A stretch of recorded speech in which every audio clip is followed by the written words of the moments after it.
Assalamualaikum warahmatullahi wabarakatuh. Perkenalkan, nama saya Lepi Nupita, NIM 210862208.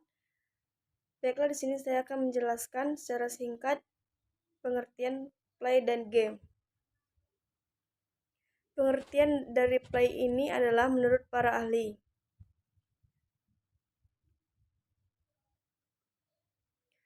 Menurut Swetjiningsih, bermain merupakan seluruh aktivitas anak termasuk bekerja, kesenangannya, dan merupakan metode bagaimana mereka mengenal dunia bermain, tidak sekedar mengisi waktu, tetapi merupakan kebutuhan anak, seperti halnya makan.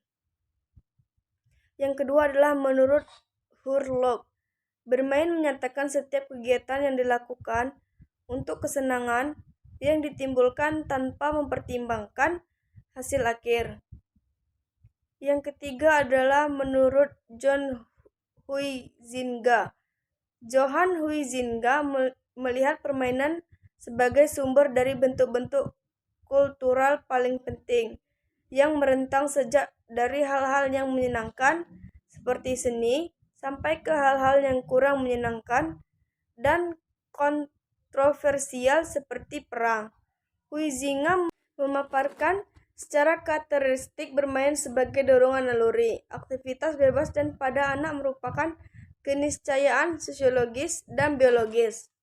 Namun, patut diingat bahwa sebenarnya Huizinga menegaskan permainan sebagai keberadaan yang tak serius, tetapi di saat yang sama menyeret pemainnya untuk bermain intens atau habis-habisan.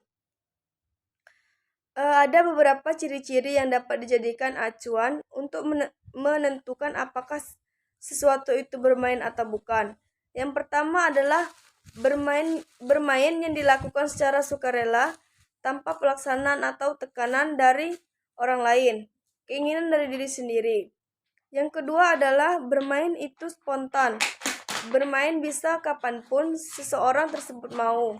Dan yang ketiga adalah bermain didorong oleh motivasi intrinsik. Maksudnya yang mendorong orang untuk melakukan kegiatan bermain tersebut adalah kegiatannya itu sendiri, bukan faktor-faktor luar yang bersifat ekstrinsik atau faktor dari luar. Dan yang keempat adalah bermain itu pada dasarnya menyenangkan. Yang kelima adalah bermain itu bersifat aktif. Bermain memerlukan keterlibatan aktif dari para pelakunya. Dan yang keenam adalah bermain fleksibel, dengan ciri berarti orang yang bermain memiliki kebebasan untuk memilih jenis kegiatan yang ingin dia lakukan. Ada juga karakteristik bermain, play. Yang pertama adalah bebas, sukarela, dan tanpa paksaan dalam berpartisipasi. Yang kedua adalah aktivitas bermain terpisah dari pembatasan ruang dan waktu. Yang ketiga adalah hasil dari aktivitas bermain adalah sesuatu yang tidak diketahui atau direncanakan. Dan yang keempat adalah aktivitas murni, bermain tidak produktif, tidak menghasilkan nilai yang permanen. Dan yang kelima adalah peraturan bermain bergantung pada kondisi, tunduk pada kesepakatan situasional. Dan yang keenam adalah kualitas bermain merupakan bagian dari kehidupan nyata. Macam-macam permainan play dapat dibedakan menjadi 5 macam, yaitu yang pertama permainan fungsi, yaitu permainan dengan menggunakan gerakan-gerakan tubuh atau anggota tubuh. Yang kedua adalah permainan konstruktif, yaitu membuat suatu permainan. Dan yang ketiga adalah permainan reseptif, yaitu sambil mendengarkan cerita atau membaca buku. Cerita berfantasi dan menerima kesan-kesan yang membuat jiwanya aktif. Yang ketiga adalah permainan peranan, yaitu dalam permainan ini akan bermain peran sebagai guru. Yang kelima adalah permainan sukses, yaitu diutamakan dalam permainan ini adalah prestasi sehingga diperlukan keberanian. Tujuan permainan. Yang pertama adalah mengembangkan kemampuan menyamakan dan membedakan mengembangkan kemampuan berbahasa, mengembangkan pengertian tentang berhitung, menambah, mengurangi, merangsang daya imajinasi dengan berbagai cara. Bermain pura-pura, membedakan benda dengan perabaan, menumbuhkan sportivitas, mengembangkan kepercayaan diri, mengembangkan sosialisasi atau bergaul dengan anak dan orang di rumahnya. Yang ketiga adalah pengertian game.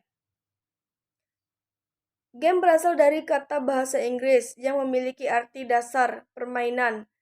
Permainan dalam hal ini merujuk pada pengertian kelincahan intelektual atau intellectual flexibility, di mana game juga bisa diartikan sebagai arena keputusan dan aksi pemainnya. Ada target-target yang ingin dicapai pemainnya.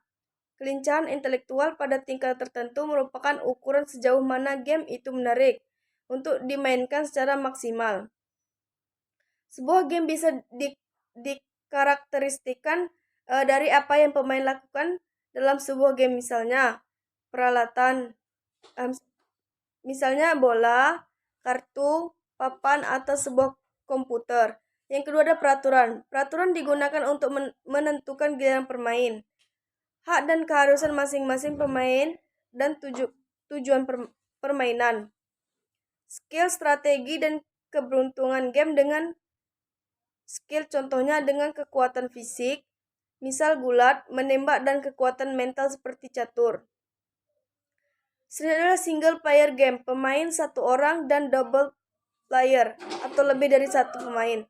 Jika tunggal pemain harus bermain dengan keahlian berpacu dengan waktu dan keberuntungan.